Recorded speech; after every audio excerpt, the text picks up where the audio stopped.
বউ বাচ্চা নাতি পুতি সহ একসাথে দেখে, আহা মুসলমান এত অসভ্য কেমনে হয়, এত নিকৃষ্ট কিভাবে হয় বলে, এত লজ্জাহীন বেশরম কেমনে হয়। আপন ঘরে নিজ ঘরে নারী নাচে ফুর্তি করে, জিনা ব্যভিচারের দৃশ্য নাটক সিনেমায় দেখাইতেছে, এগুলো তার বউ বাচ্চা দেখতেছে, এই বেটা সংসার করে। হে মুসলমান, আহা আস্তাগফিরুল্লাহ আস্তাগফিরুল্লাহ। এভাবে আমাদের ব্যর্থতা, আমরা পরাজয়। আমরা মানুষ, সন্তান, স্ত্রী সন্তানের দিন নিয়ে কোনো ফিকির নাই, সবাই ব্যস্ত। আমরা বাড়ি ঘর দালান খাট সোফা ফার্নিচার বাজার গোস্ত মাছ, পোলারে বিদেশ পাঠাও, মাইয়ারে বালাসাইয়া বিয়া দাও, খালাস, এই নিয়ে ব্যস্ততা। আখিরাত কোথায়? নামাজ কোথায়? সেজদা কোথায়? বলেন, বন্দিগি কোথায়? বন্দিগি কোথায়? আহা, আমার ছেলেটার নামাজের ফিকির কে করবে? আমার মেয়েটার পর্দার ফিকির কে করবে? আমার স্ত্রীর বেপর্দা, তারে দিন দিকে ফেরাবে কে? বলে আরেক দেশের মানুষ এসে। তো তাইলে আজকে আমরা কারো প্রতি মনে হয় যেন কারো কোনো দয়া মায়া নাই, আন্তরিকতা বলতেই নাই। সবাই যাও যার মতো, যে যেমনি ইচ্ছা চলতেছে, যে যেমনি ইচ্ছা। আল্লাহ আমাদেরকে বুঝ দান করেন, বুঝা দরকার, নিজের ভালো বুঝেন। বাবাদেরকেও বলি, বুঝেন না কইয়া বইয়া থাকলে হইতো না, আপনি সবই বুঝেন, আপনি দুনিয়ার সব বুঝেন। যে কোনো মুসলমান যত মূর্খই হোক, এবারটা দলিল বোঝে, বেডইত বোঝে, বেডিত বোঝে, কোনটা ভাত কোনটা মাছ কোনটা চাল কোনটা গোস্ত উনি চিনে না? তো উনি বোঝে নাকি? বোঝে নাকি? কেমনে হাসে কেমনে কান্দে উনি বোঝে না? সুখ কিভাবে দুঃখ কিভাবে উনি বোঝে না? মানুষ কারে কয় জানোয়ার কারে কয় উনি বোঝে না? চরিত্রবান কাকে বলে চরিত্রহীন কাকে বলে এটা বোঝে না? ছেলেটা মানুষ হইল না জানোয়ার হইল এটা মানুষ বুঝি বোঝে না। এটা না বুঝার কি আছে? কোরবানি রেখেছি, কোরবানির হুকুম। 2 নম্বর হলো সকল জাতির জন্য আমি হজ্জের বিধান রেখেছি। 3 নম্বর হলো সকল জাতির জন্য আমি ইবাদত রেখেছি। এটা বলতে গিয়ে বললাম আরে যে ইবাদত বিহীন মানুষ হয় না। মানুষ এই সবটা দিয়ে যেন আমার স্মরণ, আমি আল্লাহর জিকির, আমার নাম বান্দা যেন উচ্চারণ করে। কোরবানিতে সে আমার নাম উচ্চারণ করবে, হজ্জে সে আমার নামই উচ্চারণ করবে। যে কোনো ইবাদত, নামাজ বলেন রোজা বলেন এশরা চাষ, সব কিছুতে বান্দা ইবাদত মানে আমার স্মরণ। ইবাদত মানে কার স্মরণ বলেন না? আল্লাহর স্মরণ। হজ মানে কার স্মরণ?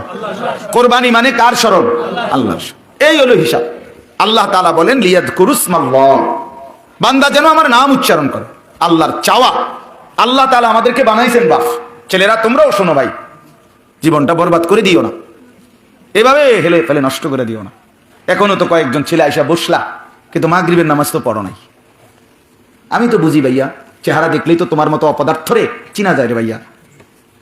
বেনামাজি তো জানোয়ারের মতো চেহারা, এটা বুঝাই যায়। বেনামাজি যে বেশরম বেহায়া নির্লজ্জ, এটা বুঝাই যায়, চেহারা দেখলেই বোঝা যায় ভাইয়া। নামাজ যে পড়ো নাই, তো এটা বয়ান শুনে কি ফায়দা হবে? কি লাভ হবে? কি ফায়দাটা হবে? মাগরিবের নামাজ ওয়াক্ত তো চলে যাচ্ছে, এশার নামাজের ওয়াক্ত হবে, সবার কথা মনে পড়ে, সবাইরে ভাল লাগে। আল্লাহকে কেন ভাল লাগে না? সবার কম বেশি মানুষে আবদার রক্ষা করে, তা আল্লাহ তাআলার আবদারটুকু কেন রক্ষা করে না? কেন? এই এখানে যারা নামাজ পড়ো নাই, ছোট বাচ্চা বাদ দিলাম, 12, 13, 14, 15 বছরের থেকে শুরু করে আপনারা যারা ছেলেরা, তোমরা বলো ভাইয়া কেন নামাজ পড়লা না? আল্লাহ আমাদেরকে মাফ করে দেন। আরে বন্ধু, এটা বোঝা উচিত যে নামাজ পড়ে না সে প্রচন্ড ঘৃণিত আল্লাহর কাছে। বেনামাজি আল্লাহর কাছে সাংঘাতিক ঘৃণিত, তারে কুত্তা পর্যন্ত পছন্দ করে না। বেনামাজিকে কুত্তাও পছন্দ করে না, কুত্তাও থুতু মারে, শুকরও দেখলে থুতু মারে। আমি একজন বড় বুজুর্গের জবানে বয়ান শুনছি, আজীব বয়ান, হযরত মাওলানা নজরুল ইসলাম কাসেমী সাহেবের বয়ানে। কি বলছে জানেন? বলছে সকালবেলা শুকর যখন সকালে, তো সে চোখ মেলে, তো একটু একটু করে চোখ খোলে, মানে কুদ্দুর খোলে আবার খোলে না, কুদ্দুর খোলে আবার খোলে না, চোখ একটু একটু করে। তো উনি বলছে যে বুজুর্গরা বলছে শুকর আল্লাহকে বলে, আল্লাহ চোখ খুলতাম নি, একটু একটু করে আল্লাহ যেন কোনো বেনামাজি সামনে না পড়ে, এই জন্য একটু একটু করে চোখ খোলে, একটু একটু করে চোখ। সে লজ্জা পায়। আল্লাহ কোনো বেনামাজি যেন চোখে না পড়ে প্রথম নজরে। আমি ওনার বয়ানে শুনছি কতটা নিকৃষ্ট বেনামাজি, চিন্তা করে দেখেন। সে মনে করে ভাত দুগা খায়, মোবাইল একটা টিপে, মানুষের মাইয়া দেখলে, বেরিয়ে দেখলে টিটকারি মারে, বা কি একটা মজা আছে। বেওকুফ, এটা কোনো মজা হইল? এটা গুনার মধ্যে আবার মজা কি? যাকে সমাজের সবাই ঘৃণা করে, যেই মন্দ কাজকে, সেটার মধ্যে আবার প্রশংসার কি আছে? সুস্থ বিবেকবান যেই কোনো মানুষ এটা বলবে এটা মন্দ কাজ। যে ছেলেটা সারা রাত মোবাইলে ছবি দেখে তারে কেউ প্রশংসা করবে?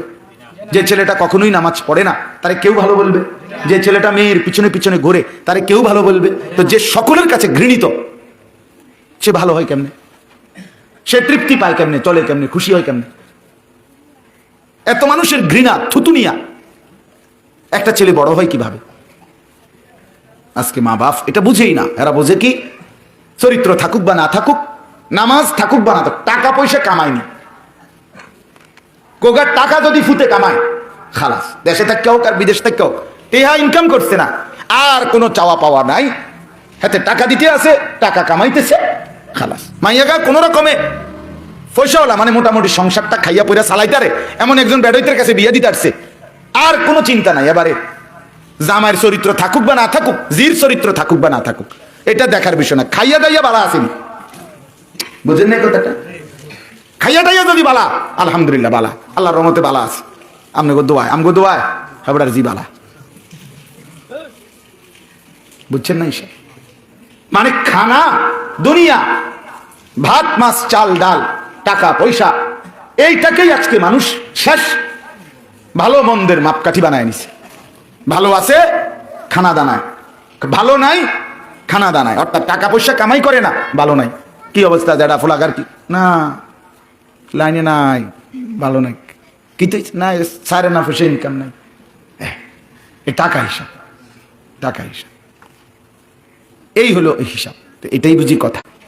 একটা গুরুত্বপূর্ণ কথা মনে রাখবেন, রাসূলুল্লাহ সাল্লাল্লাহু আলাইহি ওয়াসাল্লাম বলেন, প্রত্যেক ঘরের মহিলা, সরাসরি নবী বলছে, একেবারে মুত্তাফাক আলাইহি হাদিস, বুখারী মুসলিমের হাদিস, নবী সাল্লাল্লাহু আলাইহি সাল্লাম বলেন, ওয়াল মারআতু রাঈয়াতুন ফি বাইতি যাওজিহা ওয়া ওয়ালাদি, প্রত্যেক ঘরের স্ত্রী, নারী, ওই ঘরে তার স্বামীর ঘর, ঘরের আসবাবপত্র এগুলো, এবং ওই ঘরের স্বামীর যে সন্তানটা, ছেলে মেয়েগুলো, এদের জিম্মাদার। মাও জিম্মাদার, স্ত্রীও জিম্মাদার। ওয়াহিয়া মাসউলাতুন আনহুম, নবী সাল্লাল্লাহু আলাইহি সাল্লাম বলেন, এই নারীকেও কিয়ামতের ময়দানে তার ঘরে এই তার বাচ্চা কাচ্চাদের ব্যাপারে, ছেলে মেয়েদের ব্যাপারে হাসরের ময়দানে জিজ্ঞেস করা হবে। তোমার হাতে নষ্ট হয়ে গেল কেমনে ছেলেটা? তুমি মা বেঁচে থাকতে, এই যদি জন্মের সময় মা হারাইতো তাহলে একটা ভিন্ন ব্যাখ্যা হইতো, তাও তো অভিভাবক ছিল, কিন্তু তুমি মা বেঁচে থাকতে। আপনারা একটা জিনিস ভাবেন তো, মনে করেন একটা বাচ্চা 2 বছরের আগ টাইম থেকেই কথা বলা শুরু করে, এটা বুঝেন তো সবাই নাকি? আপনারা দেখছেন না বাচ্চা কথা বলে? তো বাচ্চাকে মানুষ কথা বলে 2 বছর থেকে, ধরেন তো এই 2 বছর বয়সে নিয়ে স্কুলে ভর্তি করায়, মাদ্রাসায় ভর্তি করায়নি, কয় বছরে করায়? সর্বোচ্চ 6, ধরেন 5-6 বছর, এর আগে তো না, 6-7 বছর। আচ্ছা 6 বছরে আমি ধরলাম, তাহলে 6 বছর বয়সে কোথাও ভর্তি করা, কিন্তু বাচ্চাটা কথা বলতেছে তো 2 বছর বয়সে, তাহলে 2 বছর থেকে নিয়ে 6 বছর, এই মাঝখানের এই 4 বছর এই বাচ্চাটা কথা বলে না? কথা কন না কেন? তাহলে এই 4টা বছর তারে কথাবার্তা চলা ফেরা শিখাইবার কি কারো দায়িত্ব নেই? এই সেটা মা, সেই দায়িত্বটা মা। এই 6 বছরে যদি কেউ তার বাচ্চাকে কোনো কিছু নাই শিখাইলো, তো এই 4 বছর আগের থেকে ফোলাটা কথা কয় কেন? বাচ্চাটা কথা বলে কেন? তাই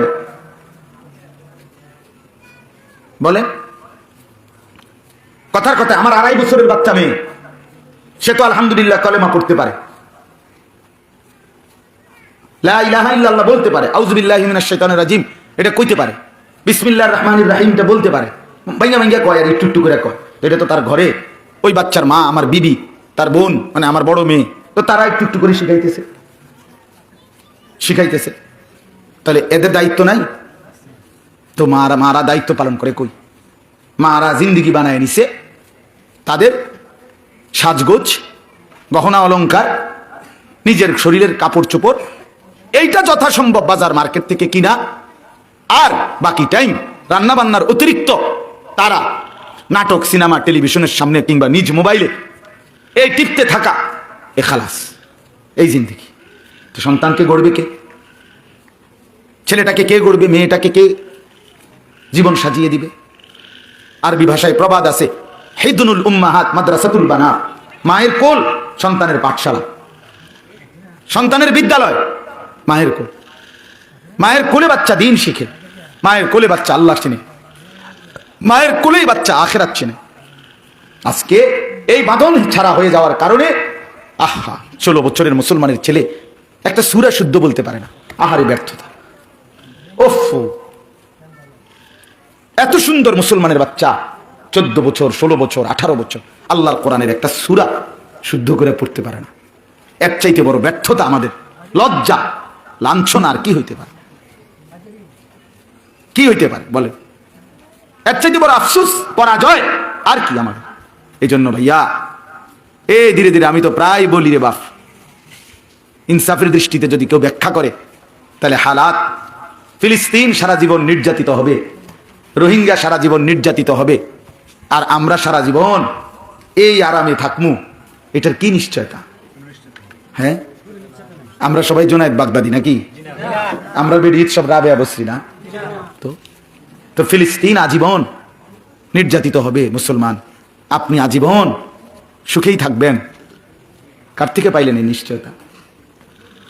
বলে এখনকার ছেলেরা যেই হারে বেনামাজি, এরা যেই হারে মোবাইল টিপতেছে, এরা নিজেদের মুসিবত নিজেরা টাইনে আনতেছে না?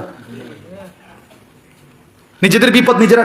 বেটা তোমাদের তুমি করে বলি, বেটা তোমাকে বাপ দাদার চোখের পানি, আগের মুরব্বীদের কান্নার বরকতে আজকে হয়তো তোমরা এই পর্যন্ত ভালো আছো, কিন্তু তোমাকে এই অব্যাহত যদি তোমরা যদি এই অবস্থায় এক ওয়াক্ত নামাজ পড়তে মন না চায়, সারাদিন মোবাইলে নারী, ছবি, নাচ, গান আর আড্ডা দিতে মন চায়, তো তোমাদের পরবর্তী 50 বছর পরের জেনারেশন, তাদের তো তোমরাই হবা দাদা, তোমরাই হবা বাবা, তো তারা কি পাবে তখন?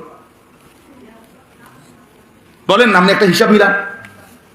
বাংলাদেশের স্বাধীনতার বয়স কি 200 বছর, 100 বছর? তো 50-এর চাইতে একটু বেশি হয়েছে। তাহলে একটা দেশ স্বাধীন রাষ্ট্রে মাত্র অর্ধ শতাব্দী, 50 বছর যাইতে না যাইতেই যদি প্রজন্মের এই নতুন জেনারেশনের এত অধপতন, তা আগামী 50 বছর পরে, হ্যাঁ আগামী 30 বছর পরে কোথায় দাঁড়াবে গিয়া? এরা এই যারা এক ওয়াক্ত নামাজ পড়ে না, এরা এদের ছেলে মেয়ে কেমনে গড়বে? যারা সারাক্ষণ মোবাইলে নারীর নাচ, গান, ছবি দেখে, তার সন্তান বাঁচাবে কিভাবে? কথা বলেন। আজ হোক কাল হোক এই ছেলেরাই তো বিয়ে করবে ইনশাআল্লাহ, আল্লাহ হায়াত দিলে এদের সন্তান হবে আল্লাহ চাইলে। তো তখন কি হবে? জীবন মানে শুধু ফুর্তি? জীবন মানে, জিন্দেগি মানে কি শুধু ফুর্তির না? জীবন মানে শুধু নাচানাচি? জীবন মানে শুধু কক্সবাজার? আল্লাহ আমাদেরকে বুঝ দান করে। সবাই একসাথে বুঝবে না আমরা জানি, এরপর আমরা বলি। অর্থ হইল এই হাজারো ছেলের ভিতরে, হাজারো বাবার ভিতরে একজন দুইজনও তো বুঝে, ভাবে, উনার আশায় বলি। 1 লাখ মানুষের মধ্যে একজন শুনবে, একজন একটু হলেও ভাববে যে হায় আমি কি করছি, একজনের আশায় অপেক্ষায় আছি, ওর জন্য অপেক্ষা করি, ওর কথা ভাবি যে সে বদলাবে, তার জীবন সুন্দর হবে। আলহামদুলিল্লাহ আমরা হতাশ না। প্রতিদিন আলহামদুলিল্লাহ দেখি বিভিন্ন জায়গায় ঘুরলে ফিরলে একজন দুইজন করে 2-4-5 জন ছেলে পেলে ধীরে ধীরে আল্লাহর দিকে ফিরতেছে, আল্লাহর দিকে ফিরতেছে, নামাজ রোজায় তৃপ্তি পাচ্ছে। অসংখ্য ছেলে, আমি বর্তমান সময় আমার এটা অভিজ্ঞতা, আলহামদুলিল্লাহ গুনাহ করতে করতে, অশ্লীলতা করতে করতে আর তৃপ্তি পাচ্ছে না, মজা পায় না। আর কতক্ষণ মোবাইল টিপবার, কত বেডি চাইবে? চাইতে চাইতে যদি সে শরীরটা শেষ করে লায়, এরপরেও তো সে বুঝে একটা পর্যায়ে যে আমি তো আসলে পাবো না এগুলা, আস্তে সে হতাশ হয়ে যায়, আর কি, আর ভাল লাগে না, গুনাহ করতে করতে আর ভাল লাগে। কিন্তু এক মোমেন্ট সুবহানাল্লাহ, ইবাদত করতে করতে কখনোই বিরক্ত হয় না যে আর কত ইবাদত করতাম। সে বোঝে আরেকটু করি, আরেকটু কষ্ট করি, আরেকটু নামাজ পড়ি, আরো একবার জিকির করি, বিনিময়ে আখিরাতে জান্নাত মিলে যাবে। এই জন্য নাফরমান তৃপ্ত হয় না, ইমানদার তৃপ্ত হয়ে যায়। লোনা পানি তৃষ্ণা নিবারণ করে না, পবিত্র প্রাণী তৃষ্ণা মিটায় দেয়। এজন্য হালাল স্ত্রী মুমিনের চাহিদা পূরণ করে, কিন্তু হারাম নারী, ভিন নারী এক কোটিও দেখলেও ওই জানোয়ার, ওই অসভ্যের তৃপ্তি হয় না। হারামে তৃপ্তি আসে না, হারামে। এই যে মহিলারা বেপর্দা, ওদের জীবনে কোনো স্বস্তি নাই, আপনি দেখেন কোনোভাবে নাই। কারণ বেডির যেহেতু এক পুরুষ দেখাইয়া এক স্বামী দেখবে, এটার উপরে যেহেতু তার তৃপ্তি নাই, তাহলে এ বুড়ির চেষ্টাই হইল যত বেশি সম্ভব বাহিরের বেডই আমার সাজগোজ, আমার শরীর দেহ দেখুক, ততই তার কাছে ভালো লাগে। তাহলে এটার তো কোনো শেষ নাই, কুল কিনারা নাই যে আজ গাছে আমি সাজলাম গুজলাম 100 বেডই দেখলে সারবো, আমার আর লাগতো না, এই তৃপ্তি আসবে কি? এই জন্য বেহায়া নারীর কোনো তৃপ্তি নেই, এই জন্য নাফরমান ছেলের কোনো তৃপ্তি নাই। সারা রাতও যে উলঙ্গ ছবি দেখে তার কোনো তৃপ্তি নেই, সে আরো দেখতে থাকে, আরো দেখতে থাকে। কিন্তু এক পবিত্র স্বামী মনে করে আমার একজন স্ত্রী আছে, বিবি, সেই আমার যথেষ্ট, সেই আমার যথেষ্ট। আল্লাহ আমাদেরকে বুঝ দান করেন। চলেন আবারও বললাম, তাইলে আমরা 3টা কথা বললাম। 1 নাম্বার কোরবানি সর্বযুগের, 2 নাম্বার হজ সর্বযুগের, 3 নাম্বার ইবাদত সর্বযুগের। তাহলে এবার আসেন একটু কথা